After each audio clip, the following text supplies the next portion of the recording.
Bienvenue sur le forum des lecteurs France Bleu La Montagne, Corrèze Télévision, un forum qui a pour thème Boulevard du crime. Nous recevons sur ce forum Peter May pour Scène de crime virtuelle aux éditions du Rouergue, Franck Tilliez pour Pulse aux éditions Fleuve Noir et Philippe Jaénada pour Soulac aux éditions Juliard. Ce forum est animé par Florence Bouchy. Un forum intitulé effectivement Boulevard du crime. Alors on s'attend avec un tel intitulé à rencontrer des auteurs de polars, de thrillers. C'est vrai et c'est pas complètement vrai non plus. Nous avons Peter May qui est dans une collection noire. Nous avons Franck Tilliez qui est également dans une collection noire. Mais nous avons aussi Philippe Jaénada qui est tout simplement chez Juliard dans la collection littéraire, on va dire blanche, mais qui consacre son récit à une grande figure du banditisme. Bruno Soulac. Alors je me tourne tout de suite d'ailleurs justement vers Philippe Jaénada pour vous demander comment vous avez eu envie tout simplement de d'écrire sur Bruno Soulac. C'est quand même un petit peu différent de ce que vous faites d'habitude. Pour le dire familièrement, qu'est-ce qui vous a pris pour le dire peut-être un petit peu mieux, quel est le projet qui a présidé à cette écriture? J'ai eu envie par hasard en fait. C'est une conjonction de hasard et de nécessité. Donc mes premiers romans étaient plutôt calqués sur mon existence de couple ou de jeune homme il y a un peu plus longtemps. Et puis ma vie est devenue d'une monotonie et d'une routine consternante mais délicieuse pour moi. Mais malheureusement, ça ne peut plus me servir de support pour mes livres. Je n'ai pas beaucoup d'imagination, donc je me disais que j'allais arrêter d'écrire. Et puis un soir, en regardant la télé, une nuit en regardant la télé, par hasard, il y a 3 ans, je suis tombé sur le seul documentaire qui était consacré à Bruno Soulac. J'ai juste vu la fin, mais ça m'a suffisamment tiré par la manche pour que j'aille voir un peu sur Internet qui était ce type dont j'aurais dû me souvenir, puisque quand il est mort, j'avais une 20aine d'années, il était très médiatisé à l'époque, et je ne m'en souvenais pas du tout, ça m'a un peu interloqué. Et donc voilà, je suis allé voir sur Internet et puis petit à petit, en creusant un petit peu, je me suis attaché au personnage. Et au bout d'1 mois ou 2, je me suis dit que ça ferait peut-être un livre intéressant. Et évidemment, ce n'est pas un polar, mais il y a quelques affinités, évidemment, en raison de son personnage avec ce genre-là. Comment avez-vous tangué, vous, entre votre écriture habituelle et l'exploration, au bord, en tout cas, d'un nouveau genre? Alors moi, je suis un grand lecteur de littérature policière, je ne lis même que ça, presque.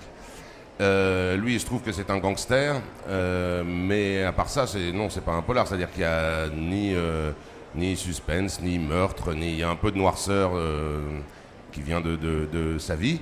Mais simplement, je me suis demandé comment je pouvais la raconter de manière... je voulais pas faire simplement une biographie, je voulais essayer d'ajouter quelque chose, d'ajouter peut-être la sympathie que j'avais pour lui, ou d'ajouter un peu de légèreté à une vie qui est tout de même très courte. Donc une vie très courte est forcément une vie un peu grave, un peu sombre. Il est mort à 29 ans. Donc j'ai essayé de raconter sa vie vraiment le plus naturellement, le plus spontanément possible. Enfin spontanément, j'ai pas mal réfléchi et travaillé, mais j'ai essayé d'en parler, disons, avec mon cœur, on n'a qu'à dire. Et notamment, alors, cette légèreté passe par un usage des parenthèses que vous faites. Et vous faites... Il y en a une notamment qui est très amusante. Enfin, dans les premières pages du livre, enfin, la première partie du livre, vous donnez les dates en fait, qui correspondent à peu près aux événements de la vie de Soulac et des personnes avec lesquelles il va s'allier plus tard. Et puis, il y a une date qu'on croise. D'un coup, vous dites « Ah, puis ça, c'est ma date de naissance. » Mais en fait, on s'en fout, ça n'a aucune importance. Mais vous le dites quand même, parce que ça vous met en relation finalement avec le personnage. En fait, ce sont des petits clins d'œil à mes lecteurs. Je n'ai pas des océans de lecteurs, mais j'ai des lecteurs fidèles. J'ai une bonne petite rivière de lecteurs fidèles. Et comme mes 7 précédents romans parlaient essentiellement de moi, je n'ai pas voulu les abandonner là-dedans. Donc j'ai mis des petites... ce sont plus des clins d'œil, c'est pas vraiment nécessaire au livre. Et puis comme vous dites, donc la première fois, pour bien installer l'atmosphère, je dis voilà, c'est le jour de ma naissance, le 25 mai 64, il se passe quelque chose dans le livre, je sais plus quoi. Je dis mais en l'occurrence, cette fois on s'en fout.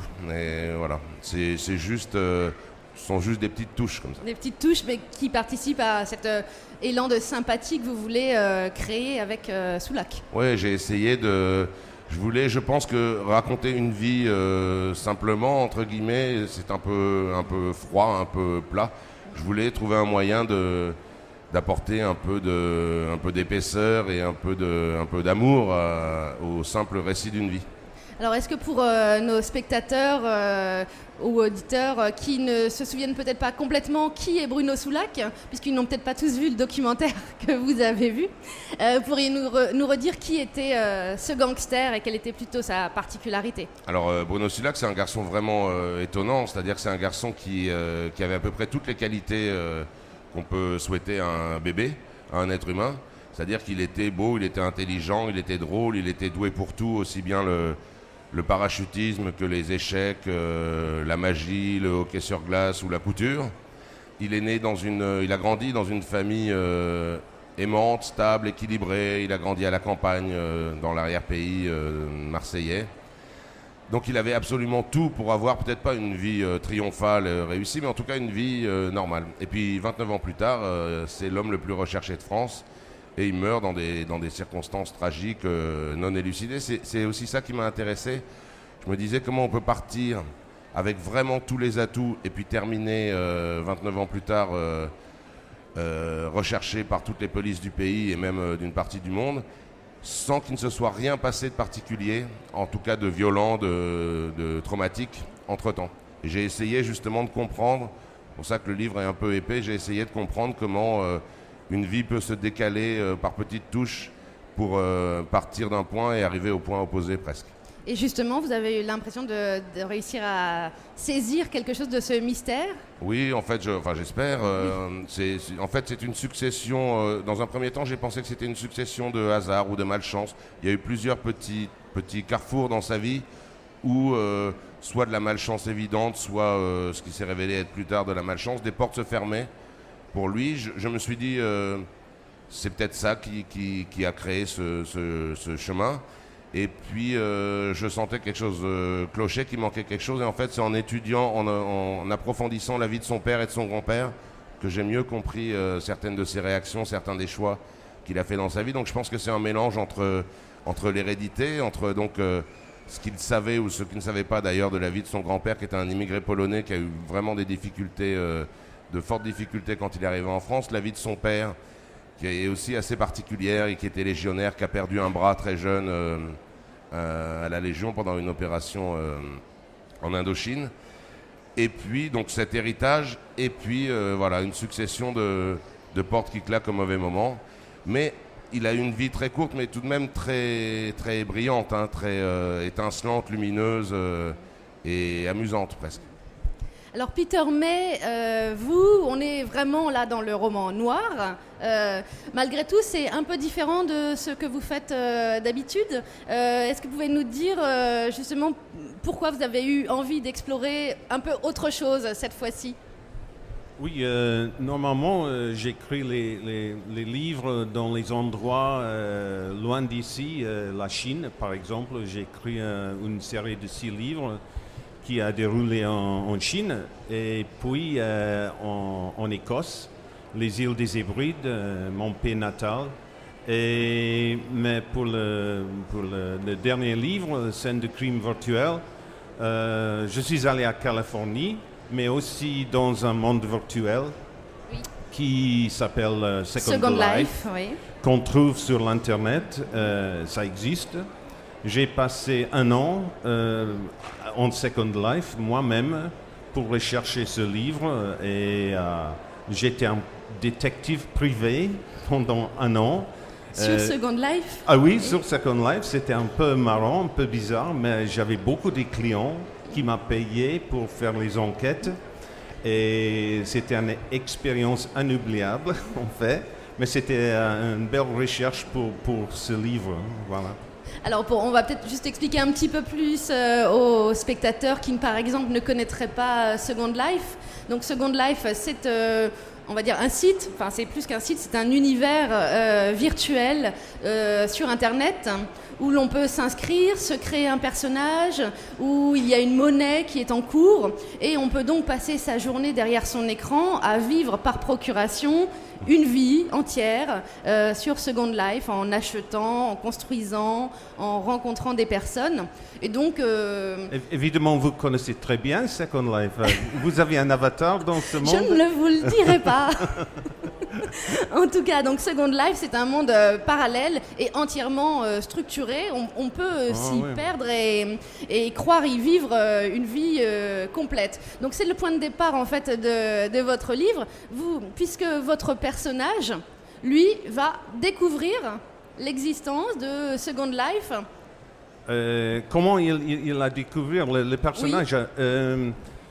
Il est un photographe pour la police scientifique en Californie et il a perdu sa femme, elle est morte. Il a des difficultés pour continuer avec sa vie. Oui, il a des difficultés financières. Oui. Et il consulte un psychologue qui fait les séances à Second Life pour ses patients, pour discuter leurs problèmes en discrétion. Et voilà, il a entré dans Second Life pour parler avec son psychologue, mais... Donc c'est une thérapie grâce à Second Life. Oui, exactement. Au départ. Oui, au départ. Mais il a découvert qu'il y a des meurtres en Second Life exactement la même que les meurtres qu'il a fait les photos en réalité.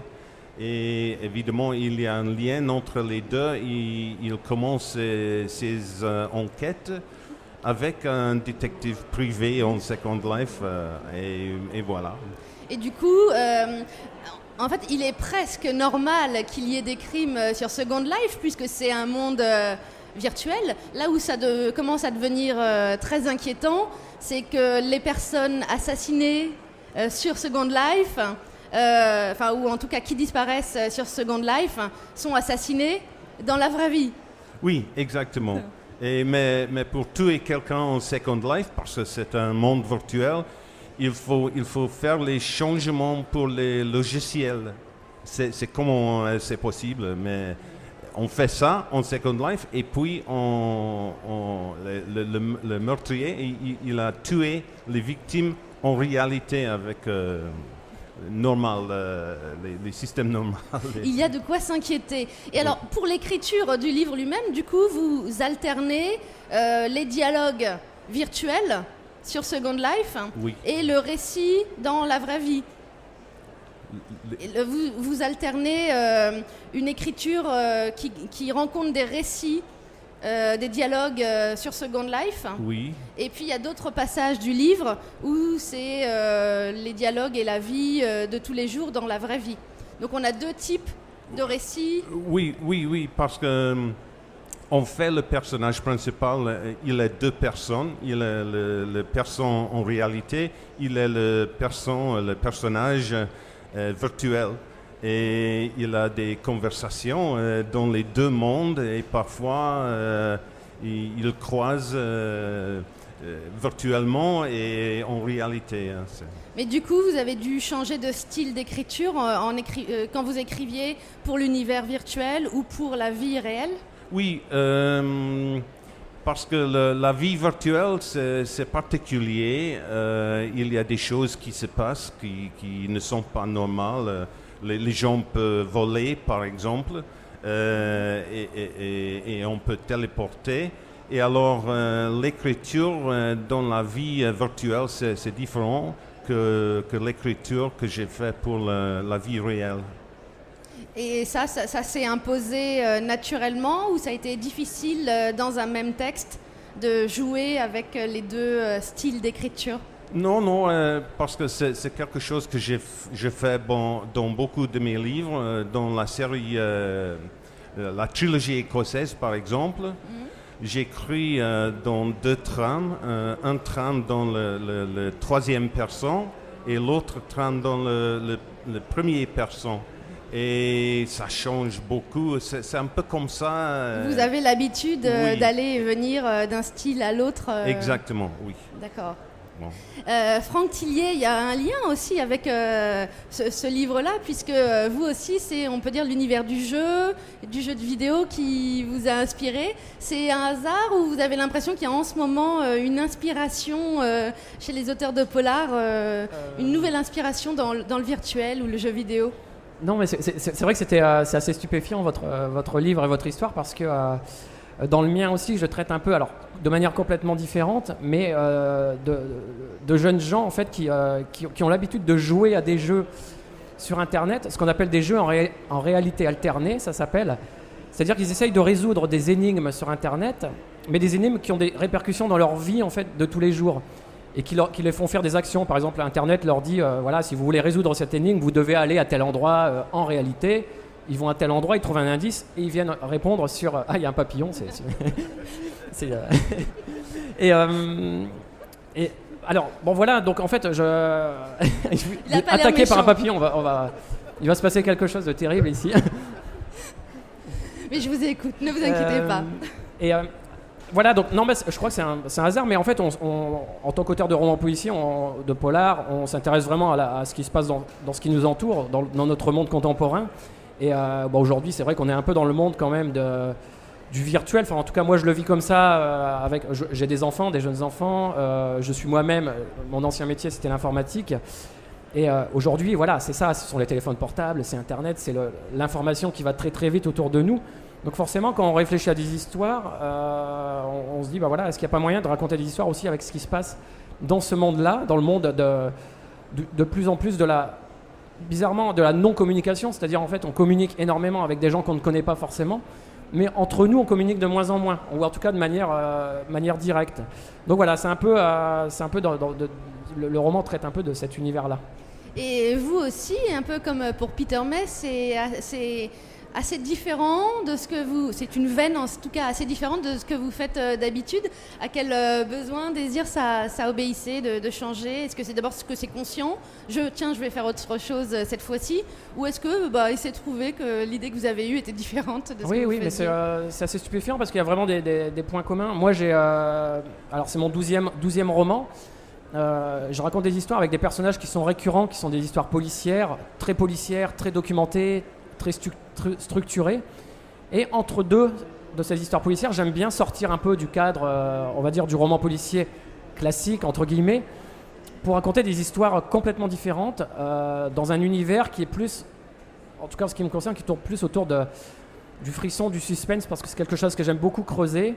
La psychologie, je m'intéresse beaucoup à la psychiatrie, à la mémoire, à la manière dont la mémoire fonctionne. Alors c'est encore le cas, la psychiatrie joue son rôle dans ce livre-là. Complètement, en fait, c'est le jeu auquel essayent de participer les deux héros, on va dire, s'appelle Paranoia. C'est très rigolo ce jeu parce que c'est un jeu dont ils entendent parler sur Internet, ils se disent tout le monde rêve de participer à ce jeu. Mais personne ne sait en quoi ça consiste, personne ne sait comment y participer, on sait juste qu'il existe et que si on y participe, on aura la frayeur de sa vie.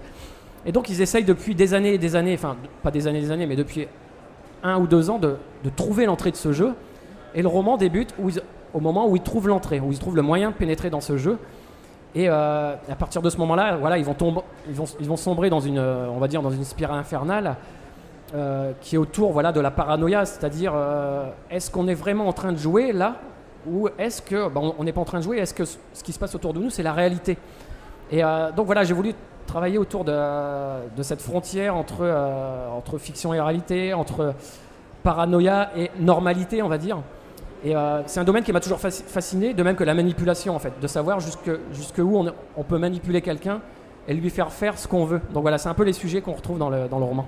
Et vous avez pris un plaisir particulier à prendre ce chemin de traverse par rapport à vos personnages récurrents?